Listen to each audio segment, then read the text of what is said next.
welcome to Thinking It Over with Yiska, and today I'm going to talk about issues I see with Overwatch. And I was initially going to put it into an article.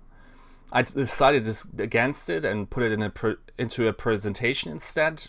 This is also my conceit at sucking at Photoshop, so the people who saw my first video kind of get the idea that my Photoshop skills are simply not up to par, so I have to fall back onto this alternative. I hope it's still somewhat engaging, but with topics like these, I'm fine with not providing the eye candy, but opening the ways for discussion. So, okay.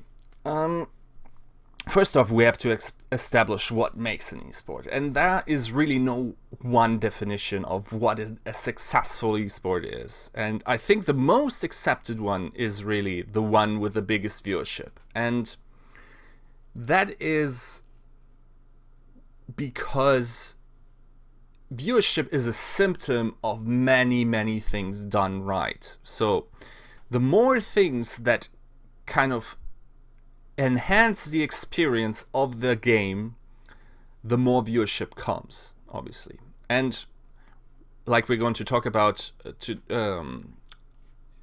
later on, is obviously it comes down to the game in a major way. So coming from this definition of popularity of viewership, being my definition, or I guess the common definition of a successful esport, we have to talk about player base of a game. And obviously, for all the good reasons, Blizzard decided that it's going to have a payment model of $40 upfront, and obviously the implications of this are clear. We are not going to have a massive player base like these free-to-play games. We're not going to crack the player base of a League of Legends. And why this is important is obviously because viewership obviously comes from the player base. There's very few esports with the clarity to attract players who've never played the game. I would say there's a very small minority. There's a difference between someone not playing the game any longer and watching it, but never having played it and then watching the sport is very unusual. So most of these viewers are recruited from the player base.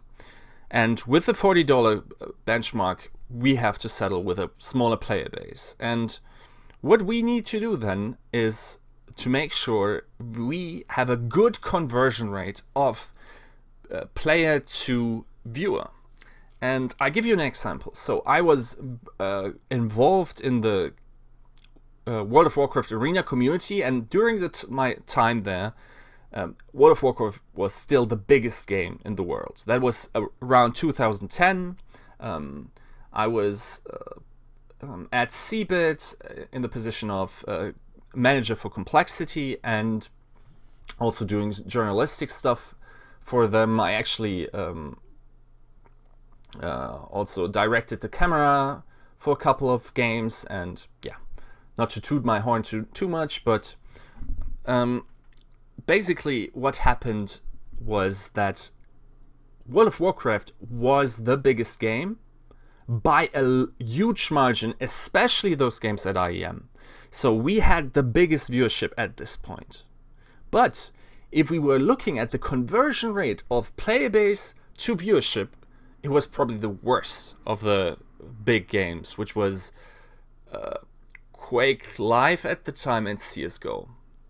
So, not CSGO, excuse me, 1.6 obviously. Go wasn't a thing back then. Okay, so we need to make sure that the conversion rate from player base to viewership happens. And there's obviously a couple of factors for that, right? So let's see, qualities as a spectator experience. So we have seen beta tournaments for the first beta phase, and to be quite frank, obviously the spectator experience was pretty awful. So there was basically no spectator client, and I'm not going to blame anyone for that. It's a beta. no problem. It is very important, though, to get this right. And it's beyond just technical issues with a client that I absolutely expect Blizzard to get crisp, and they're known for quality software. The thing is, we also need good ideas how to transport what is happening to the viewer. And Overwatch tends to get very chaotic, and this is also a quality we saw in World of Warcraft. And one reason the conversion rate was actually not that good, because it was very hard for anyone to follow, even for the people who played World of Warcraft. The PvE crowd, which was a majority of the player base, it was very hard to follow. And while it probably isn't as bad with Overwatch, there is this, nagging feeling in the back of my mind that we are maybe going to have similar issues in the future, where it's just not appealing to watch. That is also a thing for different reasons, but I think that Overwatch has the innate ability to create epic wins, and we really need to be able to transport this feeling to the viewership.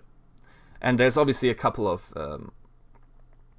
ideas how we do that, applying the Team Fortress system, where the caster knows 30 seconds in advance what's going to happen because they are streamed with a delay, and then the camera can be on target, and it's to simply coordinate and really highlight who was the MVP of that situation. External attractions for the audience. So CSGO is the prime example of this being an absolute success story. So for those who don't remember, CSGO was actually on its way out as an esport. It didn't really catch the fire it has right now, the momentum. What really kickstarted it was basically skins becoming a thing. So suddenly people were trading skins, were opening boxes. It was this gambling phenomena, and there was also obviously the betting. And with betting being this huge part of gambling, it really raised interest, and people were emotionally invested in games, and it really created this drama, this passion for the game. Now, the same mechanism obviously won't work in Overwatch, and that is kind of why I dislike that it didn't work for Diablo, where we had a store for a while when the game released, and this could have been Blizzard's entrance into this microtransactions market where you even trade virtual items. Sadly, this wasn't taken well, probably also not executed well by the community, and also obviously because it had in-game implications, and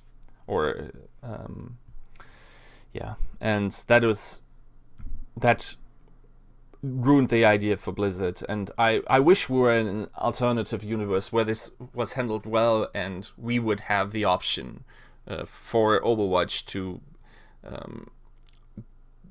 to incorporate something like this. Now, I know that this is not a super popular opinion, obviously also for the older player base, because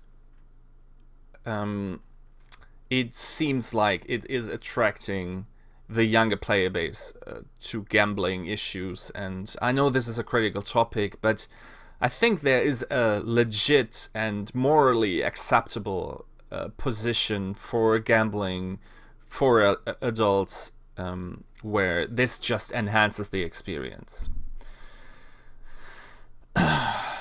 Creating longevity, and I dubbed this transitioning from fun to satisfaction. Okay, so I think everyone who got their hands on the beta, the majority would agree that it's actually very fun when you get into the game. It's quite easy to pick up, and the thing is that I think for a long time now, especially in esports, fun has been a component of why people keep playing, but I think maybe not a majority, but a considerable portion of players are also playing for satisfaction.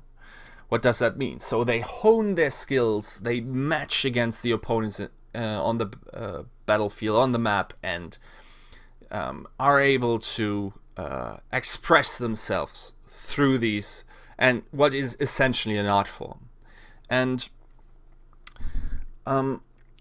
this is obviously done through intricate, deep gameplay mechanics where you feel like if you mastered something, this is like an accomplishment. And not only things in game are this way, but obviously there's also other ladders, for instance, where we come to ranked play, where we really need a ranked play. And the issue I see is with the idea that Blizzard stated that they only want to do solo queue when they feel like they can make it work, otherwise it will just be teams. And I have a couple of issues with that. So let's start off by saying I don't think Blizzard is doing the connectivity thing well. There is the Battle.net client, yes, you can add people in a similar fashion to Steam. The chat clients in all the other games, and which is also true for Overwatch, is absolutely terrible. There will be times where someone sends me a message and I will only find out hours later when I close down the game, because I was in the action and I didn't see it pop up in the little chat window. So I don't know why they are so against overlays, but I think that they really need to rework that system. So while they think it's a good idea to get the team play, and I think it's because they want the engagement. They had this success with World of Warcraft where people didn't stop playing because of the social experience. But I think if they look at other experience such as CSGO, you will often realize that these games rarely attract groups big enough or exactly the amount so you get exactly one team. So it's either your group is too big or too small, and you need to fill up or split up and then fill, and that is a terrible experience on the Battle.net client. And if they can get this right, okay, this is going to be less of a pain in the ass. But there's other arguments for solo queue, such as obviously the individual progression you want to feel during climbing the ladder. And we have seen this in a lot of other games, that this is actually a very much desired feature to the game. And over a big sample size of games, it's going to be a relatively fair experience. Now, obviously, you're one of 6 players. In all the CS games, you were one of 5 players. But much like in CS and in Overwatch, you are able to make the difference. So if you're a very good player, also playing a class with the capabilities of really carrying the team, then yes, you can make the difference and rise to higher elo. And I think to a certain point we have already seen this in betas. So there's obviously the issue of communicating with your ranked teammates, and this is another thing where you have to say the voice client is also not very good right now, the implementation. This is fine, this is a beta, this is not an overarching structure that with Battle.net that is in a beta phase. No, this is Battle.net is out and it should have better functionality, but with the voice system Overwatch, I think you can make the excuse that it's still a beta, and I'm not too concerned about that. I think they will get that fine. Another thing is to get the community to talk, because I don't think it's particularly less important for the player base to start talking, because it really changes the gameplay. And that's one of the topics I also raised. I will link to the appeal I made towards the community to talk now, because it really, really enhances the experience and really opens up Overwatch to what it can be, to its full potential, and it really it feels like a shallow experience otherwise over a longer period of time, obviously. So we want to have solo queue, but we then want to encourage talking, and even in CSGO this works, even on language diverse regions such as Europe. And yes, there are concerns, but most of the time, if we're being honest, this works very well. Okay, this brings me to another point, while solo queue is quite important. I don't think Blizzard has understood yet that winning through a team experience isn't sexy at all. So, what do I mean by that? Yes, if you are watching your favorite sport and it is obviously a team effort, then you can experience these epic wins because of team play. But if we're examining the top sports and esports, it is very star player focused. So the brands of the players such as Cristiano Ronaldo, Messi, are very comparable in size to the clubs they are playing for, which makes no sense given the history of clubs like Real Madrid and Barcelona. But the marketing value is there because of the cult of personality, and also because they have such excellence in their skill, and it is really what drives the drama in a way. And for Cristiano Ronaldo, he's obviously a quite prolific character in his antics and quite interesting to follow. And I think talking to pro players, they are not too concerned about the individual skill and how it makes a difference and the star player potential. This needs to be important in game design. So if there will be new champions or fixes to champions that don't allow these star player performances but enhance the group mentality, I predict nobody's going to watch that. Simply because it's much too complex to follow, and it's not human nature. From all we've seen, especially in esports, it is very personality driven, and people are invested in personalities much more than they are in branding, in brands, in teams, in organizations. And we are only slowly getting there where certain brands are building a name for themselves, and you can legitimately be a TSM fan over several games because you support what the organization stands for. Don't know why you would pick TSM in that case, but I guess you get the idea. Maybe Fnatic with a longer, richer history in more games is a better example. And it doesn't stop there from that star players actually have the impact. Okay, no, it needs to be apparent to the audience. So we need gameplay mechanics where star players can dominate, and it's super blatantly obvious that they do. And sometimes this has been a little bit of an issue, and it really took me a lot of view-throughs. Obviously, this can be blamed on the spectator client too. It took me a couple of watch-throughs to really realize how good players like Tailspin are, which is my MVP of the first beta phase, as far as I've seen the footage, which is basically everything of the tournaments.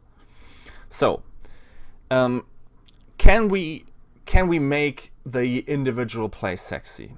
Yeah, and Blizzard can't overemphasize gameplay, team play, because I think this is one of the components why we don't see Heroes of the Storm being as much of a success as the other two huge developer MOBAs, League of Legends and Dota 2, is because these individual performances matter less, and sometimes there are flashy plays, but they aren't as impactful. You can't, like, the viewer feels internally that yes, this looked awesome, but it maybe didn't do all the difference often enough to really feel the excitement for this one person. So people want their Olaf Meisters, people want their Fakers, people want their Arteezy. Okay, I don't follow Dota. You can flame me for that. Maybe I have a better MVP for that game. But these huge iconic players with absolute excellence in their gameplay is what the community desires in a way. And then obviously with stream interaction, with how personal we get in esports, this is much more important even than in actual sports. So another concern we see is the happy little accidents, and it actually hasn't happened yet, but I really hope that Blizzard doesn't get rid of these. So what do I mean by happy little accidents? Happy little accidents are gameplay mechanics not intended by the developer or created by the shortcomings of the code that enhance the gameplay experience. And if Blizzard looks at their history, this has been true for almost all their successful esports titles. So for StarCraft 2, there's muta stacking, there's worker path management where they don't run to the same thing. Okay, this can be a little inane of a point in the sense that, okay, this was maybe a little bit too triad mechanic, but it was one that differentiated the great plays from the weaker plays. In Warcraft 3, it was ghouls, for instance, the woodwalking, so they could pass through a unit and then surround them more easily, or could escape more easily. And these are basically little mechanics that we see in certain games that weren't intended, and I have this gut feeling that Blizzard wants to really streamline and polish the experience in Overwatch now. And why I think this could have or bad outcomes is for two instances I have seen so far in beta. So what are happy little accidents in Overwatch? There, for one, is to name the Genji jump. So when he uses his shift ability and he goes a little bit over the edge, he can get huge amounts of air, and it really increases the range of where Genji can be, and really increases the ability of him as a flanker. We haven't seen it too much in competitive play yet, mainly because Genji as a character as a whole needs a lot of practice, and might be something that down the line, once players become better at it, we will see more of it, and then possibly also with that movement mechanic. Another one is the Lucio movement, where you can travel up walls, especially in corners, vertically. So this is obviously not intended, and I've so far only seen one Lucio doing it, which is a person who's doing, or a player who's doing awesome movies. His name is Dak. Hope I pronounced this correctly, but he basically, as far as I'm concerned, invented the jiggling up vertical edges, and in general has very crisp movement with Lucio, and it really looks awesome. And these are the type of mechanics I really want to see in Overwatch. These deep talents where you immediately feel like, yes, this person has invested a lot of time into perfecting this skill, and his movement is just something else and gives him a competitive advantage. And I really hope when beta comes up that these abilities are still there and have not been get ridden off simply because they don't look smooth. Same for animation canceling or animation capping with basically, let's say, Roadhog, where you hook someone in, and as soon you can hit the left mouse button, and as soon as the animation of the hook finishes, you automatically shoot, and then cancel your animation with an auto attack, and it if you aimed well, one-shot squishies. Now the issue with the animation canceling is, especially in Roadhog's case, is that it doesn't look pretty. So when you shoot, it comes out of his belly if you cancel it with an auto attack. And if we were to remove these high skill, let's say medium skill moves, that would further decrease the depth of Overwatch as well. And I think it's very important to have these in the game, and I really hope we find out even more to these. Yeah, so the mechanics really have a depth to them, and every character feels like there's this hidden potential that if I refine this, I can basically even outplay counters possibly. Yeah, so that you really see the difference between the normal pub Lucio and just the pro player Lucio, and even the top 1% player, where people feel like, okay, I really want to get to this level, and feel like, okay, they saw an awesome play and they are motivated to play themselves to sort of copy these awesome players. Okay, this is, I feel like, an elephant in the room. The game in itself already kind of caters to the consoles in a lot of ways. What do I mean by that? An example for that is, for instance, the way Diva's movement is restricted while shooting. So, because she has infinite amounts of ammunition, it wouldn't be impossible to, for instance, if you boost and then come out of the boost, that you take the velocity you have and keep shooting. But what happens right now is you fall to the floor as soon as you start shooting like a sack of potatoes, and it really decreases what you could do with a mouse and keyboard and constantly track the target while moving in a different direction. And I assume this is the case because it's very hard for people with a controller to do this. And